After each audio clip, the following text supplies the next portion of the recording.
সম্মানিত উপস্থিতি, জুলাই আমাদেরকে একটি নতুন ইতিহাস জন্ম দিয়েছে, যে ইতিহাস এই বাংলাদেশের মানুষকে নতুন করে ফ্যাসিবাদের বিরুদ্ধে, স্বৈরতন্ত্রের বিরুদ্ধে, খুনির বিরুদ্ধে কিভাবে নিজের জীবনকে উজাড় করে দিয়ে এই বাংলাদেশের মানুষকে স্বাধীনতার স্বাদ আস্বাদন করা যায়, সেই শিক্ষা জুলাই আমাদেরকে দিয়েছে। জুলাইয়ের বিপ্লবীরা রাস্তায় দাঁড়িয়ে নিজের বুকটাকে প্রসারিত করে, বন্দুকের সামনে নিজের বুকটাকে প্রসারিত করে তারা গুলির আহ্বান করেছে আর স্বৈরতন্ত্রকে লাল কার্ড জানিয়েছে।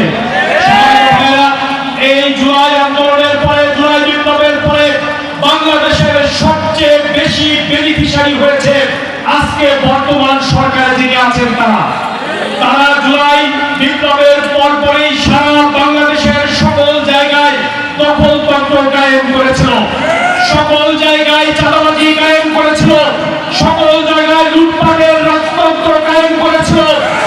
এরপরে এসে বাংলাদেশের মানুষকে একটা খুঁটায় ফেলে তারা গণভোটের পক্ষে, মানুষকে হার পক্ষে ভোট দাবি করে আবার সংসদে গিয়ে তারা বলেছে তারা জনগণকে খুঁটায় ফেলে তারা ক্ষমতার মস্তদে যাওয়ার জন্য ওই সময় গণভোটের পক্ষে বলেছে।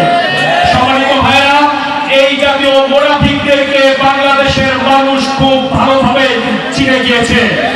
আজকে যে সালাউদ্দিন দিনের পর দিন, মাসের পর মাস এই জুলাই সনদের জন্য যে আলোচনার টেবিল ছিল সেখানে তিনি বসেছিলেন, বসার পরে এখন তিনি বেমালুম বলে যান জুলাই সনদ নাকি এই বাংলাদেশের সংবিধানের সাথে যায় না। আমরা বলতে চাই বাংলাদেশের সংবিধানের